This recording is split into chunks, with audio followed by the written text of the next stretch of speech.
This man, his name is Gay Talese. This year he's 94 years old.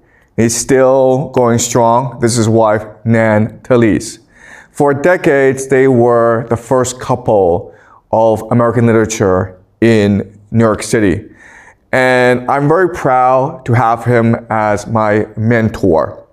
So about 30 years ago, I was in Beijing. I had just graduated from Yale College. I was working as a high school teacher. But I wanted to become a writer. I was an English literature major at Yale. And so I met some journalist friends who introduced me to Gay Talese. In the summer of '99, he came to Beijing to work on a story. And he needed a translator. So I became his translator for 6 months. And during those 6 months, I received the best education any young writer could receive from the greatest American writer of his generation.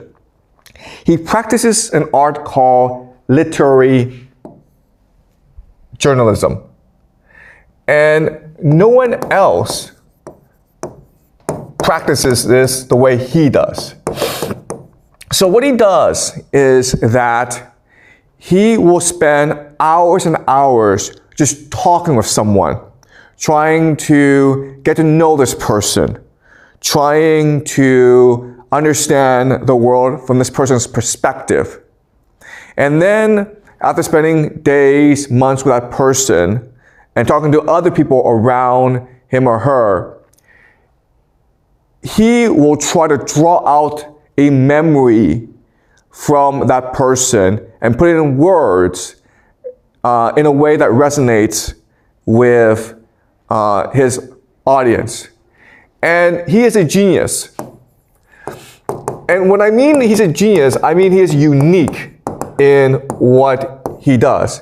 Every writer we've read this semester, whether it's Homer or Dante, even Gay Talese, we'll read him today, they are unique in what they do. Harold Bloom, the great American literature critic, says that great literature is shocking. You read it and you are shaken by it in a way that you remember forever. It is a deep emotional experience that stays with you for the entire life.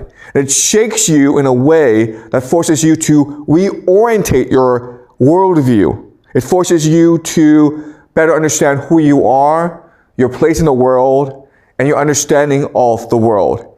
And that's what Gay Talese does. What he does is unique. No one else does what he does. No one else can do what he does, and it is shocking. It's shocking because it transcends time and space. Okay? His writing are able to transcend the time he's writing in and then spread across different cultures. So we will not fully appreciate his genius maybe until 50 years from now, 100 years from now. Okay? So he is mainly known for his journalism. He is the greatest journalist of his generation, probably the greatest journalist of all time. American journalism is dying, so people like him will no longer be able to work. These are his boxes. What's amazing about his boxes is that they are living souls, okay? You can't really see it because the picture quality isn't great.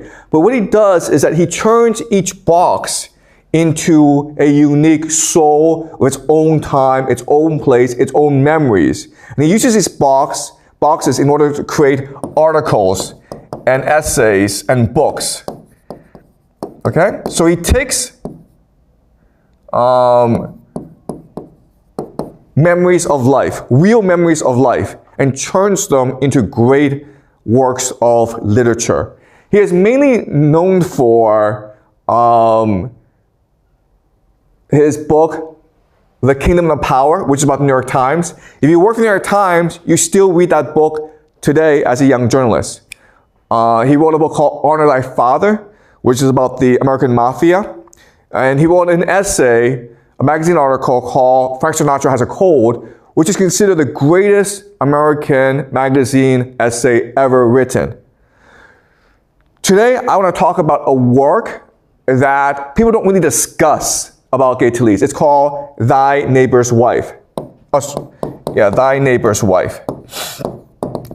And this is a book that is one of the best-selling American books of all time. It sold millions of copies. It made him filthy rich.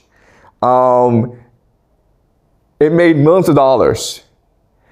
At the same time, it basically destroyed his career because in the late 70s, when this book was published, he was a really respected journalist, writer. He was a celebrity, and he was married to a beautiful book editor named Nan Talese, who will go on to have a spectacular publishing career. And when you're famous as an American in the 70s, there are certain ways you have to behave. Okay? You have to respect rules and conventions. You have to respect taboos. And at the height of his fame, and this is like his, mid-40s, he decides to do something that completely went against the convention, the rules, the morality of that time. He decided to write a book on sex. And there have been lots of books published about sex before, but the way he decided to go write about this book was itself unconventional. He decided to write about sex. He needed to go into the heart of darkness itself.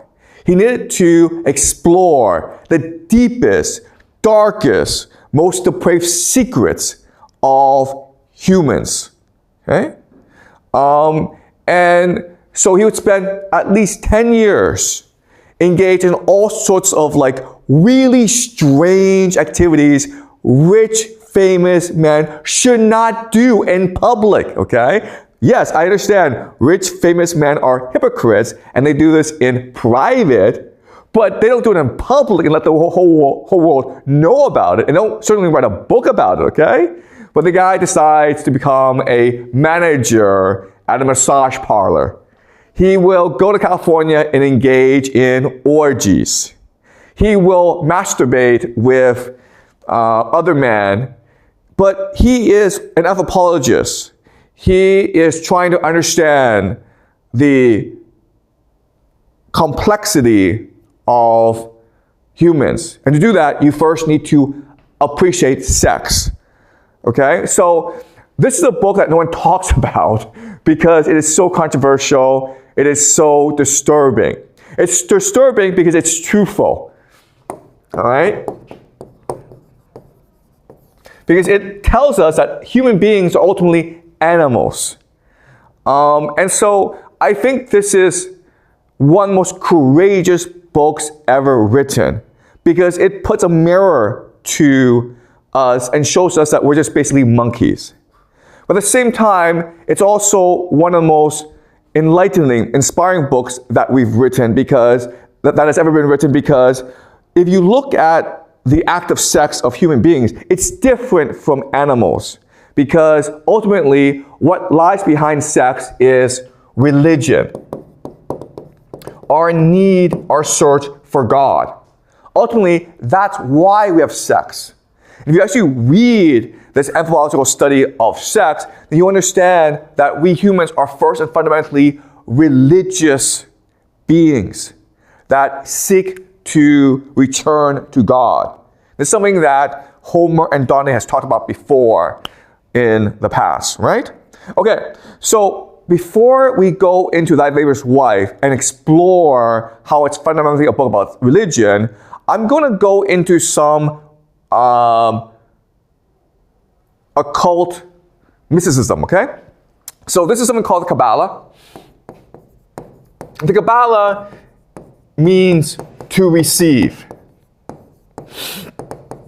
And the Kabbalah is an understanding of how the universe works, why we're here, where we came from, where we're going. Okay, this is called the tree of life. And the story is this. In the beginning, God is everything. It's pure energy. And God wants to know itself. God wants to complete itself. God wants to extend itself. And so what it does is it creates a new being called Adam Kadmon, okay? Think of Adam Kadmon as the cosmic man, the first cosmic man. And God is the will to bestow. God is love, generosity, forgiveness. So God wants to extend himself onto Adam Kadmon. And to do that, he creates Adam Kadmon as the will to receive, okay? The will to receive. God is the will to bestow. Adam Kadmon is the will to receive. But the problem with this is that as the will to receive, Adam Kadmon is pure ego. And so he doesn't really appreciate why God is so generous with him, why God is willing to bestow his essence onto him. So Adam Kadmon rejects God because he's full of doubt. He's skeptical. He's scared. He's embarrassed. Okay? And this ultimately leads to something called the shattering of the vessels.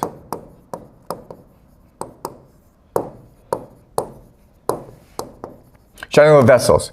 All right? So what happens is that this is the tree of life, which is basically Adam Kadmon. All right? And as God is trying to pour his essence into Adam Kadmon turns away. And so what happens is the light spills outside the tree of life. Okay? And these sparks of divinity scattered across the world. And this breaks the world. So, as a result, this leads to sin, death in our world.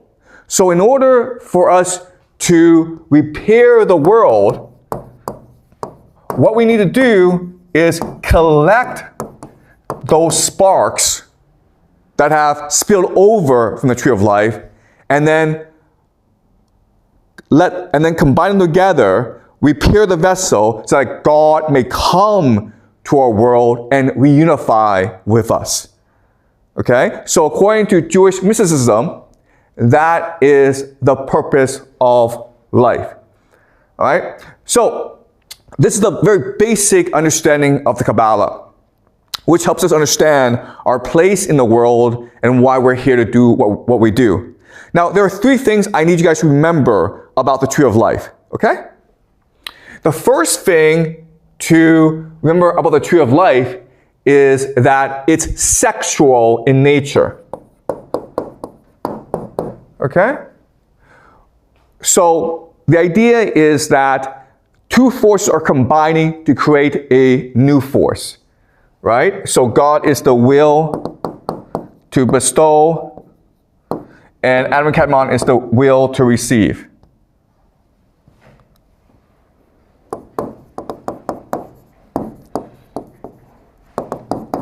So there's a divine fundamental force to sex. Okay? You've been taught that it's a dirty thing, but in fact, it's a very fundamental force of the universe. Okay? And because the world is sexual, it moves in a certain logic. Okay? And the logic is this. You start off with a being who creates another being in order to complete itself.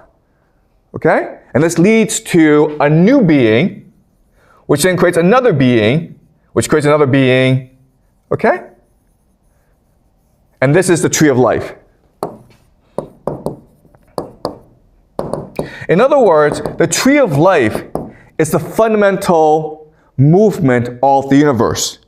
And we can also frame it as thesis, antithesis, and synthesis. Okay, that's number 2. Okay? This is the fundamental logic of the universe. And the third thing that we need to appreciate is that our mission on earth, our journey, our purpose is to repair the world by saving the sparks of light, okay? The sparks of light are fragments of God, memories of God that are now scattered across the world. The problem is that as they become scattered in the world, they become enveloped by husk, okay? Material things, husk. And we call these like the body, right? So in other words, our spirit, the spirit inside us, it's divine, but we're covered by our body, which is the husk. And as a result, we're blinded by our material desires.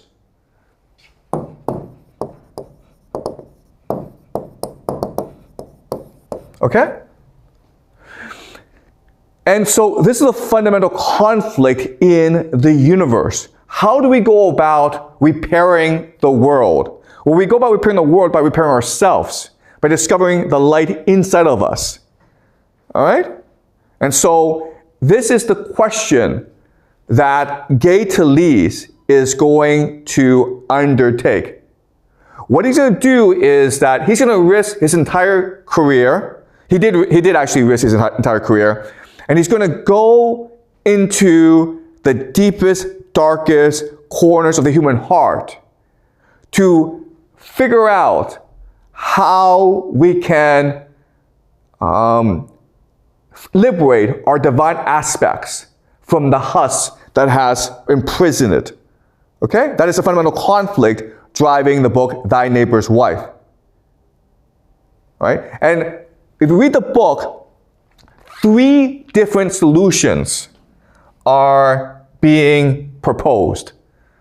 Okay? 3 different solutions are being proposed to answer this mystery. The first solution is meditation. Okay?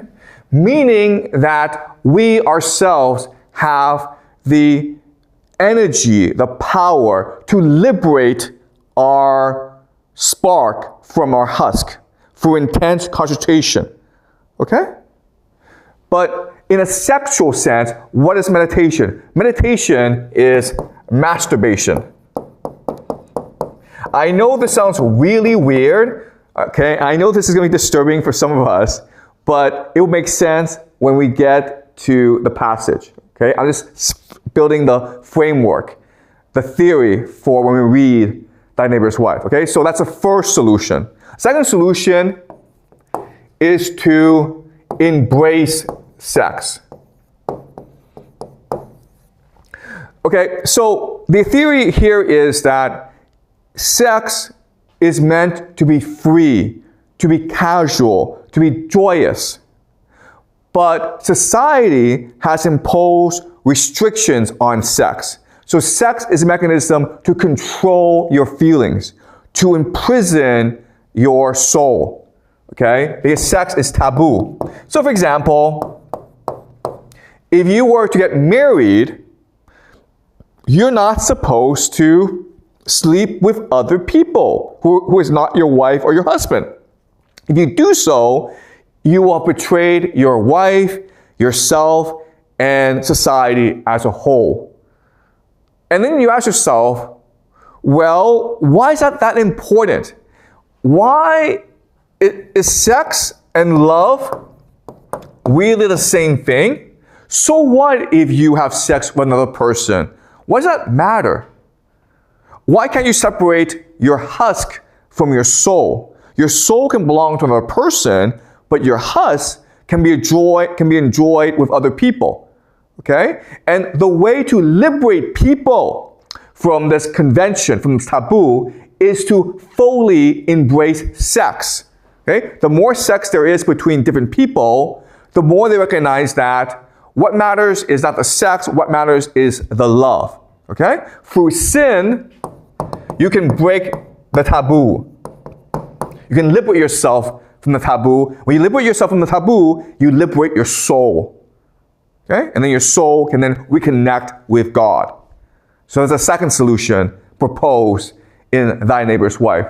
And the third solution is to recognize that the world as constructed is perfect. It's not broken, it's perfect. It's not malfunctioning, it's doing exactly what it should be doing.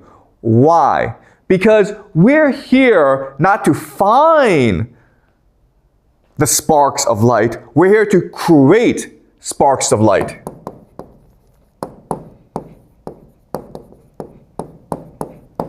And how can we do so? We can do so through love and the imagination. Okay? We're not here to return to God. We're here to do what God cannot do and extend the boundaries of the universe by using our imagination.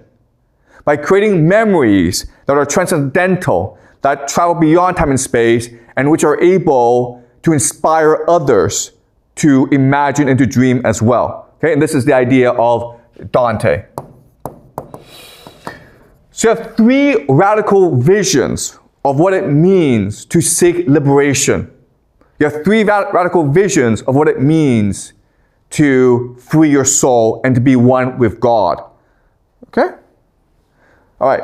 But the argument I want to make to you today is that Thy Neighbor's Wife is a great book.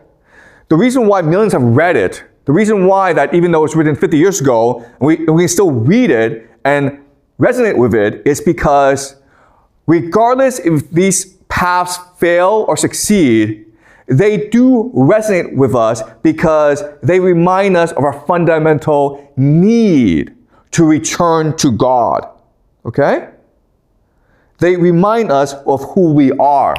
And that's why Thy Neighbor's Wife is still such a beautiful and divine book. All right? Okay, so what we're going to do is we're going to look at all three different solutions together. Okay, so the first is meditation through masturbation. All right, so this is chapter 1. And this is a man named Harold Rubin. And Harold Rubin, at this stage, he is a teenager living in a very abusive household. He's not happy where he is. He seeks escape. And the way he seeks escape is that he falls in love with a woman named Diane Weber. The problem, though, is that Diane Weber is really not a person. Diane Weber is a model who poses nude on beaches. And Harold Rubin will masturbate to the nude pictures of Diane Weber. So we're just going to read a couple of paragraphs from the story of Harold Rubin in Thy Neighbor's Wife. And what I want you to focus on is the fact that this act of masturbation is really one of devotion. Okay? Religious devotion. You can read this and think that Harold Rubin is a priest in a temple, and he's working very meticulously, very carefully, in order to create a sacrifice, a devotion worthy of God. Okay? So don't think of this as a sexual scene. Think of this as a religious scene. He's masturbating, but what he's really doing is he's offering himself to his God. Okay? A lean, dark-eyed woman on page 4 attracted Harold, but the photographer had posed her awkwardly on a narrow branch of a tree, and he felt her discomfort. Okay, this is a really interesting sentence. What this is saying is this. When Harold Rubin is reading or looking at pornography, it is an act of giving. It's an act of empathy. And so what he's seeking is not control or power. What he's seeking is to be with this woman that he's looking at. Okay? It's an act of empathy. It's an act of imagination. So if she feels discomfort, he also feels discomfort as well. That is what religious devotion really is about. Giving yourself completely to God in a way that you open your heart and your soul to God. Okay? The nude on page 6, sitting cross-legged on the studio floor next to an easel, had fine breasts but a bland expression on her face. Okay? So it's like Harold is having a conversation with each of these people. his imagination is creating a person in front of him in order to have a dialogue. Okay? So it's not just sexual attraction, it's also dialogue in search of mutual understanding. Harold stood on his back with his knees slightly raised under the blankets, continued to turn the pages past various legs and breasts, hips and buttocks and hair, female fingers and arms reaching out, eyes looking away from him, eyes looking at him as he occasionally paused to lightly stroke his genitals with his left hand, tilting the magazine in his right hand to eliminate the slight glare on the glossy pages. So we skip a bit. And then there were those extremely rare pictures, those of Diane Weber, that could fulfill him constantly. He estimated that his collection contained 50 photographs of her, and within a moment, he could locate every one of them in the 200 magazines that he kept. He would merely have to glance at the cover and would know exactly where she was within, how she was standing, what was in the background, what her attitude seemed to be doing during that special split second when the camera had clicked. He could remember too, first seeing these pictures, could reconstruct where and when he had bought them. He could practically mark a moment in his life from each of her poses, each being so real that he believed he knew her personally, she was part of him, and through her, he had become more in touch with himself in several ways, not merely through acts which Victorian moralists had defined as self-abuse, but rather through self-acceptance, his understanding that naturalness of his desires, and of asserting his right to an idealized woman, okay? So think back to the Kabbalah. What is God? God is trying to bestow himself onto us. If we receive him completely, this creates a union which allows us to understand ourselves and understand the universe. Okay? So this is describing the Kabbalah, where because Harold Rubin has been meditating on Diane Weber for years, so much so that she's become part of him, this has allowed him to better understand himself as well as his sexuality. Okay? Not able to resist any longer, Harold turned the page to Diane Weber on the dune. He looked at her lying on her stomach, her head held up into the wind, her eyes closed, the nipple on her left breast erect, her legs spread wide. The late afternoon sun cast an exaggerated shadow of her curvaceous body along the smooth white sand. Beyond her body was nothing but a sprawling, empty desert. She seemed so alone, so approachable and available. Harold had merely to desire her, and she was his. Okay? So this is a climax. So this is what sex is for humans. Sex for humans is not about pleasure. It's fundamentally about discovering who you are and creating a reunion between yourself and another person so that you dissolve each other and become one and the whole. Okay? So again, I understand this is a scene about masturbation, but what makes this genius, what makes this beautiful and divine is it's really a description of religious devotion. Okay? So the greatness of this writing is to show us that sex at its height, sex at its fundamental level, is really about religious worship. Right? But as you read this book, what you recognize is that Harold Rubin, ultimately, he lives a fantasy. Because even though it sounds great that through meditation, you can become one with God, it doesn't really work. And so what happens is that Harold Rubin will actually never meet Diane Weber because he will just wander through life.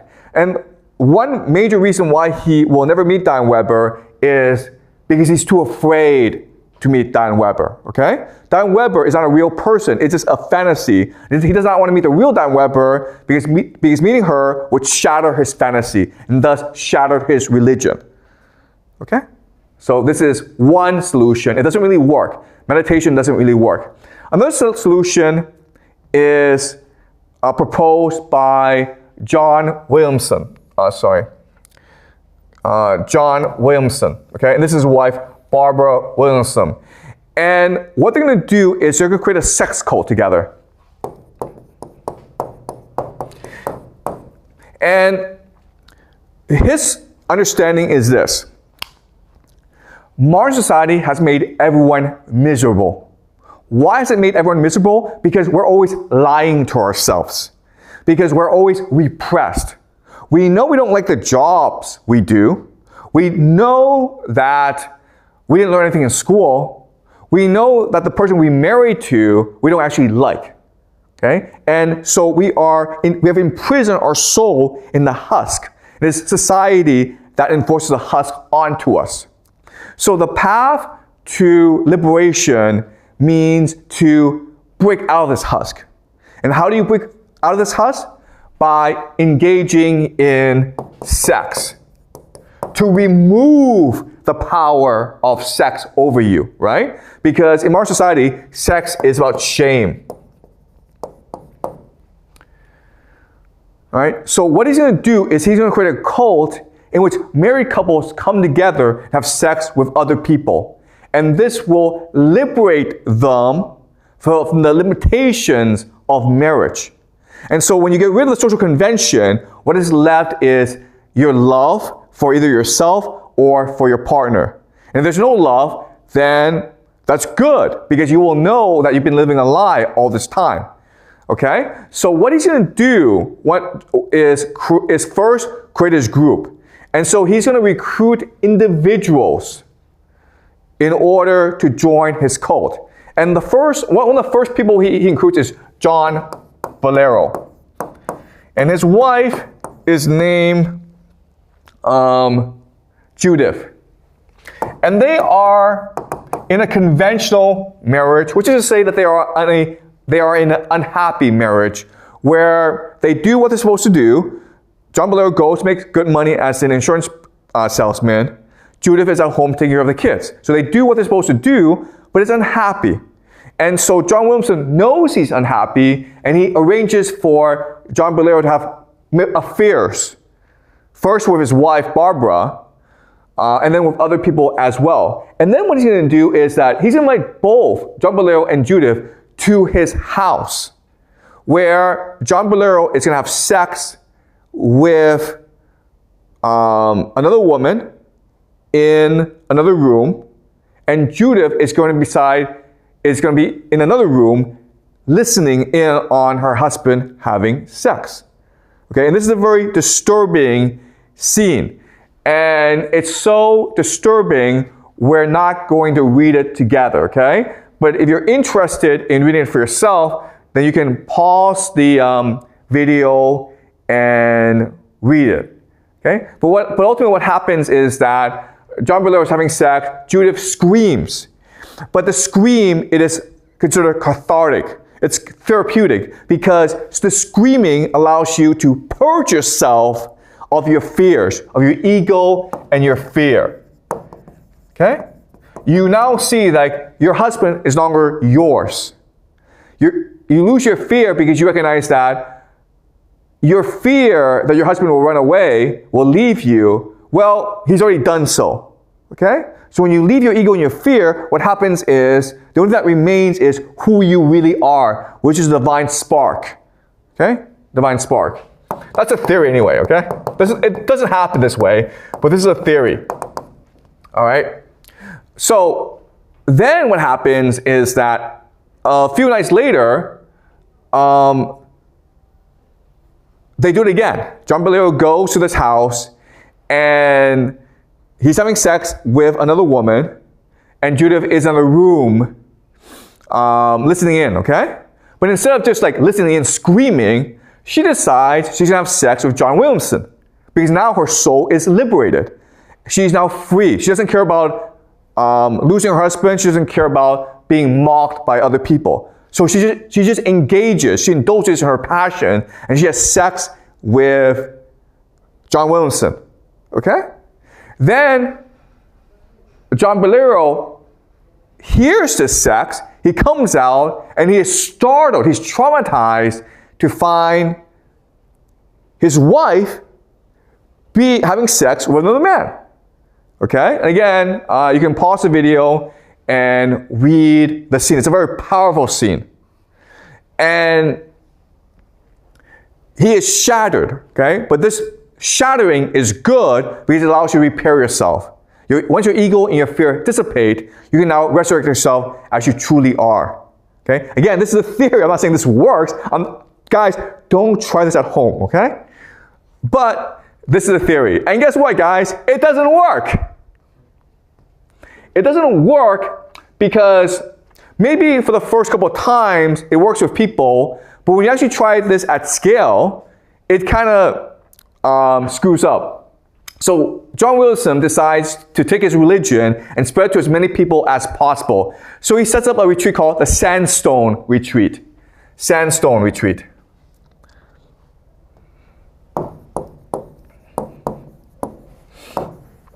And it's basically just a sex club, okay?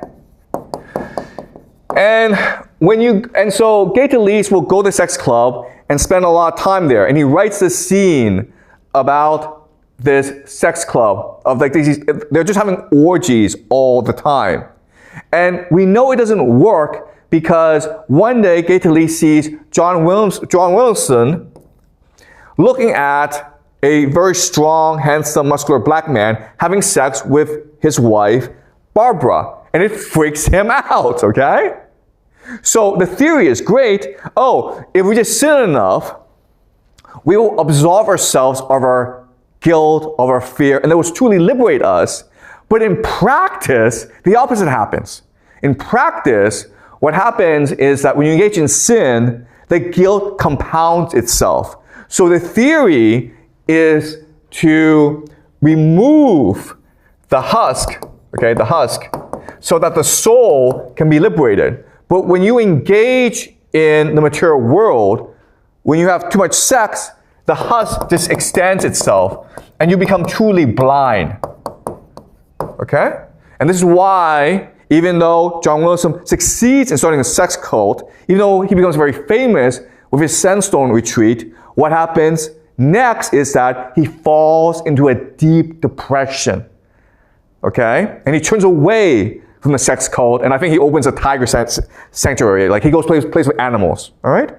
So the second solution doesn't work either. The first solution, which is devotion, meditation, that doesn't really work because you depart yourself from the world and from yourself. The second solution, which is that you embrace sex, you embrace the husk, you embrace the material world, that doesn't work either because it just makes you even more guilty.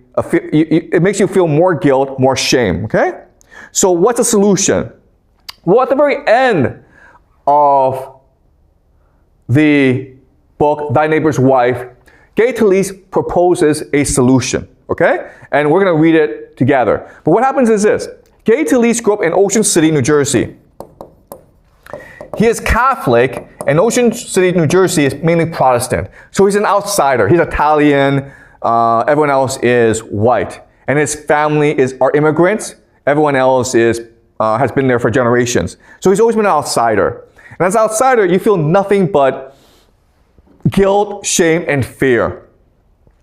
And so after he takes this sexual journey into the heart of human darkness, into sex, he returns to Ocean City, and by now he's in his mid-40s, and he decides to do something really risky. He decides to go to a nude beach.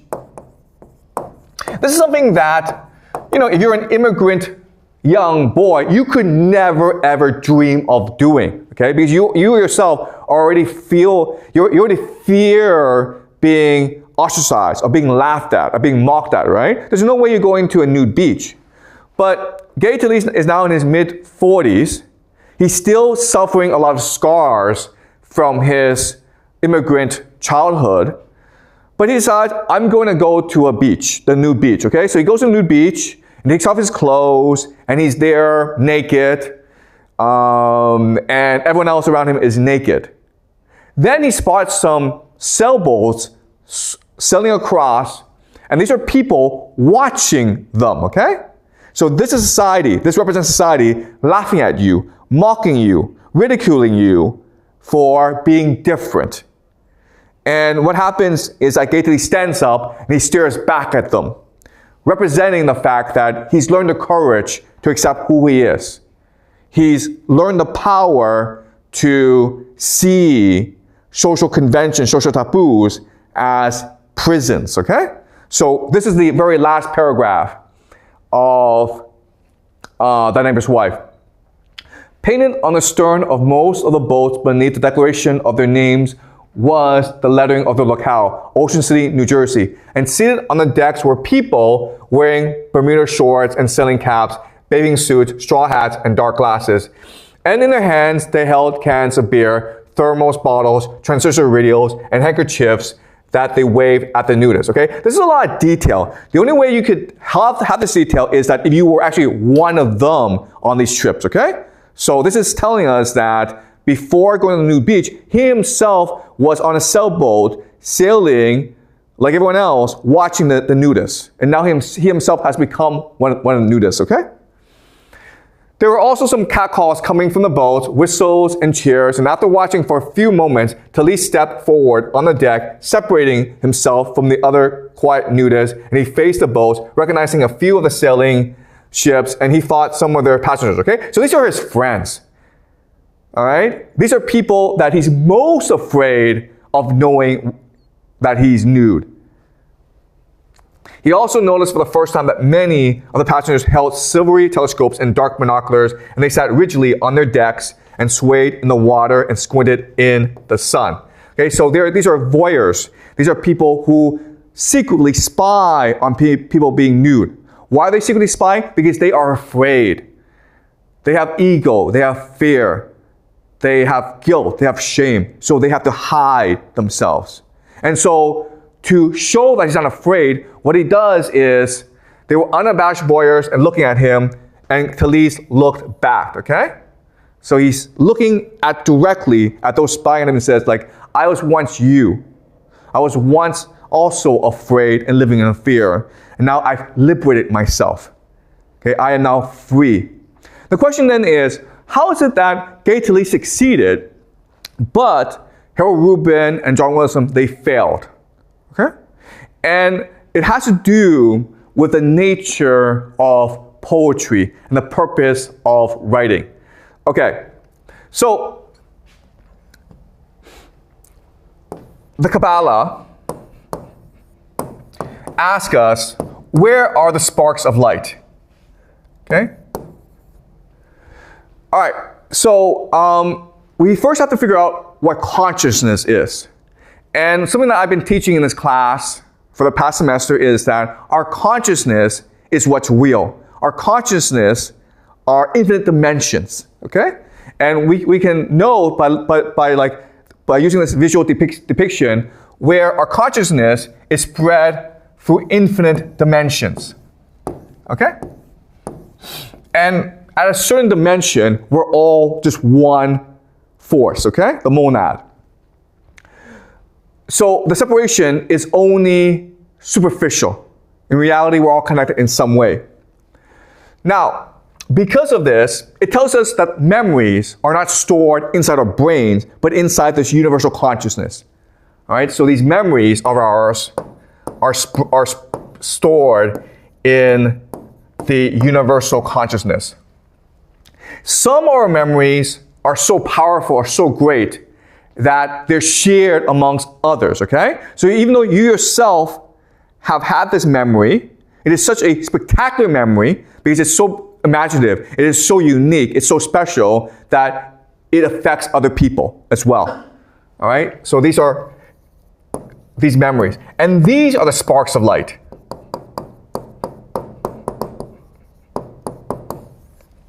Okay? So in other words, yes, the purpose of life is to find the sparks of light. But what we need to remember is, and this is what Homer and Donnie tells us, is that we have the capacity to create sparks of light ourselves by living great lives. What are great lives? Lives that are unique. Lives that are filled with courage. Lives that are filled with passion. Lives that seek to distinguish themselves from others. Okay? And that's how Gay Talese wrote the book Thy Neighbor's Wife. Because he wanted to distinguish himself from others. Because he was on a search for the truth. Okay? He wanted to search for the sparks. Okay? Search for the truth, the sparks of light. And in so doing, he himself created these sparks of light. Why? Because he spent years interviewing these people and to draw out the sparks of light from the universe. And when you do that, and you can write it down and share with others, then you expand the imagination of the universe. Okay? And this is really the purpose of life. Why are we here? We're here to create sparks of light ourselves so that we can inspire others to search for their own sparks of light. And that is the ultimate message of Thy Neighbor's Wife. Okay? All right. Well, that's it for us, guys. All right? It's been great teaching you. This is my last class at the school. And this is not the end of my journey. I will continue to teach. 2 weeks from now, I will be teaching Dante. I'll be live streaming Dante to a global audience. And after that, there'll be more classes. And I hope that this is also the beginning of your own journey into life. Remember that it's ultimately your choice how to live your life. But to live a truly great life, remember that there are sparks of light out there, and it is your opportunity to create sparks of light in the world. Okay? All right, so thank you.